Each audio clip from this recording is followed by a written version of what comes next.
morning. It's actually, no, yeah, it's morning for me. So if you're watching from the other side of the East Coast in Florida or wherever, it's like 1 o'clock. So good afternoon, good morning. Here in Vegas, it's 10:07 a.m. Say hi, King. Hi, King. This is my co-host, my little Great Dane. Hi, buddy. Anyways, so today I've been starting this blog kind of thing on Facebook, and I think for today's question, it'd be just a good idea to kind of talk about this one instead of write about it, just because it's a pretty strong subject that I feel about, and it's also one of the biggest misconceptions when it comes to food. So the question that I have today for you guys, and that I'm going to help you answer a little bit, is basically, will carbohydrates, carbs, make me fat? I've heard this so much from a lot of my clients, and a lot of them just want to go straight to keto, straight to fasting for that matter, juicing, all these things that say that take carbs out of the question. And to me, it's like, I ask them, why do you want to do that? Why is it that you want to take carbs out of your diet? And they say to me, well, carbs make me fat. And I look at them and I'm like, carbs don't make you fat. That would be if you were to drink a glass of wine every night and just to go to bed, just as like your, little thing, that would make you an alcoholic. Well, no. Drinking alcohol all day, every day, and to actually function makes you an alcoholic. But having a glass of wine here and there, moderation, that's a healthy person. That's something that, there's benefits to wine. There's benefits to having that, psychological release at the end of the day. Where in the sense of carbs, yes, I suggest having carbs in the right amounts every single day, all day. But in the sense of eating so many carbs and to excess, and you're sitting around all day doing nothing, you're going to get fat.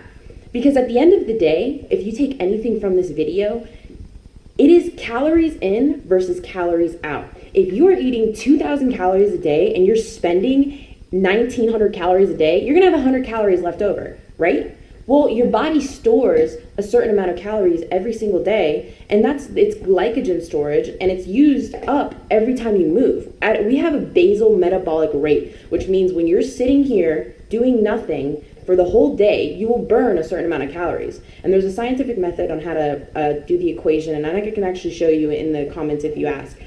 But based on that basal metabolic rate, you should be burning and eating about the same. Now, if your goal is to gain weight, sure, go past that metabolic rate, but in a sense of in the right way. Don't be eating, stupid carbs or stupid bad food, which I wouldn't call bad food bad, because all food is just food. Your body doesn't process food as bad or good. It processes its calories and carbs, proteins, and fats. That's how it processes it. If you eat a Pop-Tart, your Pop-Tart in your body it's going to see carbs, it's going to see fats, and it's going to see proteins, if there's even protein in a Pop-Tart.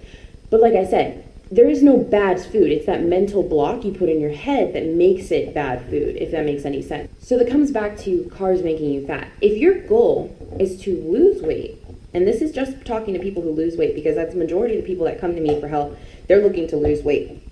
So if you're trying to lose weight, your basal metabolic rate and the amount that you burn through cardio, through weight training, all that stuff, should be more than what you're taking in.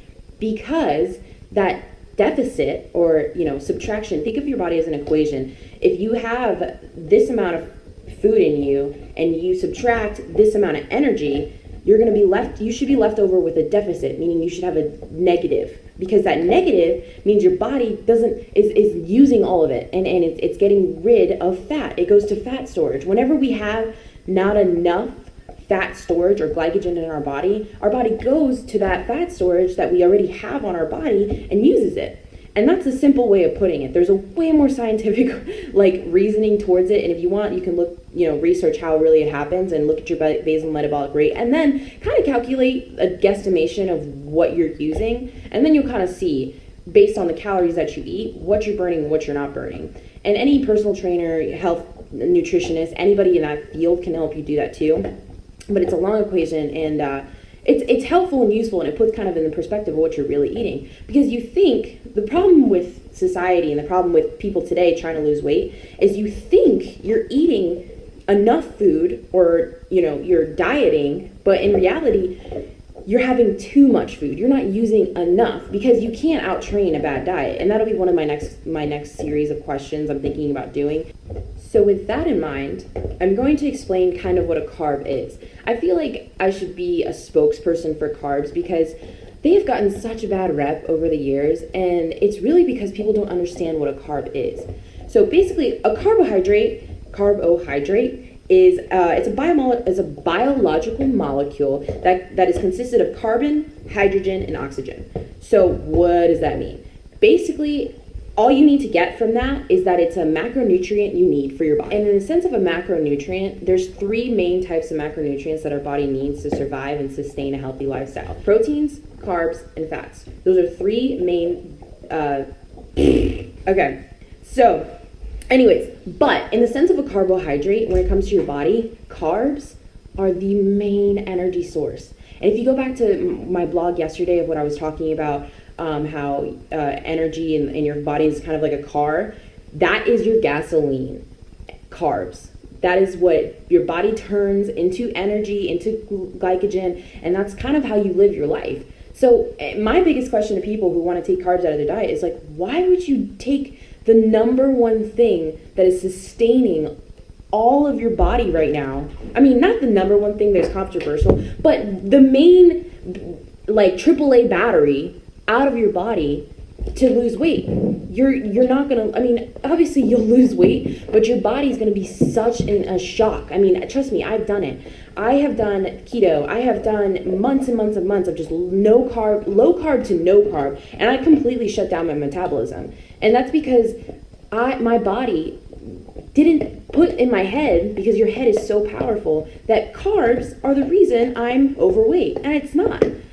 The lack of carbs was the reason I was overweight, because I wasn't sustaining myself. I was training way too much, and my body was using protein as an energy source instead of building muscle like it should have been doing to sustain my body. So I must first apologize. I'm really just passionate about this subject, because I have been there. I've done it. I have been the person who didn't want to eat carbs because I was petrified and terrified of what they do to my body.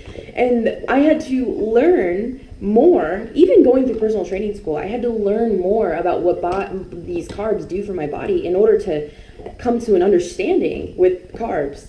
So what carbs actually are and do, so carbs are fuel for your CNS, your central nervous system, and also they're energy for all your working muscles. So whenever you're doing anything, moving, thinking, memorizing something, doing a test, something like that, your body is using carbohydrates. It needs to use carbohydrates. That's its main energy source. So, if you were to take a test on an empty stomach, how hard is that test?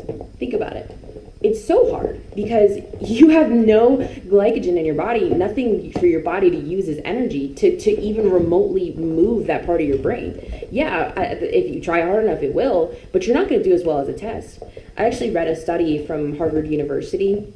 They did 2 group subjects, and it was women who did, they had no carb, low carb diets for a full month, and then they did women of the same age group with higher carbs and plentiful food for a whole month. And then they took a cognitive test. They took a cognitive test at the beginning, and at the end they took a cognitive test at the end. And the women who had low carb, no carb diets for that whole entire month did worse than the people with higher carb, low carb diets.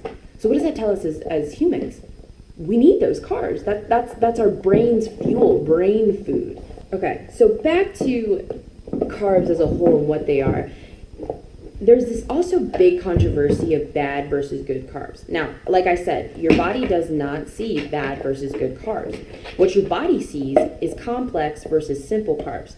Now, in the sense of talking about complex versus simple carbs in a really, really, really just non-detailed explanation of what that means, Complex versus simple carbs. Simple is faster digested and faster of an energy source than complex. Complex is more sustained. Your body uses those through a longer period of time, and also has more energy output throughout the day. He's saying hi. Give it back.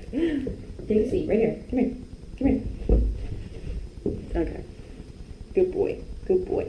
Okay. So he is a superstar. He loves to be in videos. Buddy, come on, get out. Mommy's trying to do something.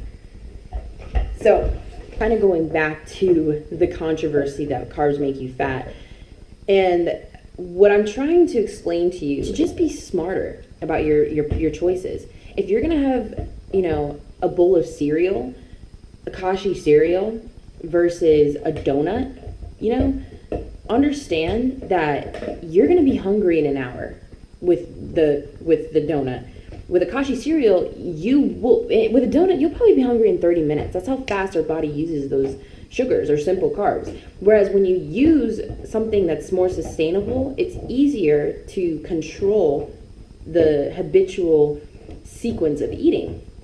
So that's one thing that coming to the controversy that you should take into account, that if you're constantly eating and you're not moving and using calories, you're gonna gain weight. It's a trickle effect. Snacking is one of the number one things that cause people to overeat. And that is, you believe it or not, but if you're snacking all day and you're not tracking what you're snacking, you're probably overeating because you're never feeling full. Your brain sends a signal to your whole entire being that you're being fed. Snacks are being little here and there, and it's kind of like, okay, well, when am I gonna get a full meal with all of my macronutrients that I need?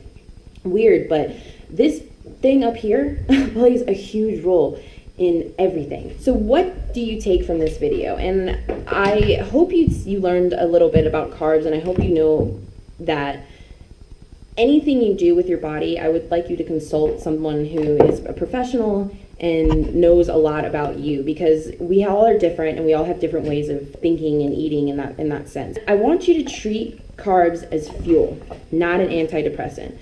Food is one of the biggest uses for antidepressant, and that is the reason people go to food as comfort.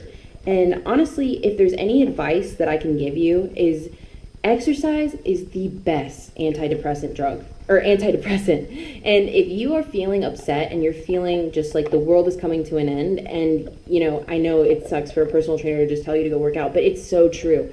Go work out, because you're gonna be, this whole equation that's on my arm is basically what got me through my depression. And it's the serotonin, dopamine, all the happy chemicals that you actually get in those really hard drugs, you could get from exercise. So why wouldn't you take advantage of that? Instead of damaging your body and feeling worse about yourself through food and all that kinds of stuff, use that. You spend calories. Your body needs it. We are programmed to move and continue to keep moving. So I advise you, if you're feeling sad or unhappy, just go for a walk.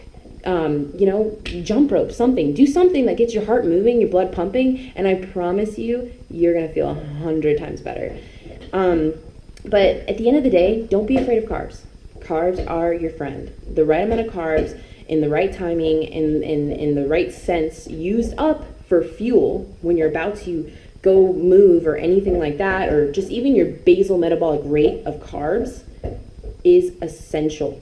Okay, and if you guys need any help with anything, any questions, need figuring out what your BMR is, or you know how many calories you need for a day, or you know basically basic macros, you can contact me below and answer some of your questions. And if you want to say anything to add to it, or even to just give me some feedback, that'd be great. Just leave it below, and if you actually like it, just share and like. So yeah, I hope you guys have a happy Tuesday, and I'll see you tomorrow.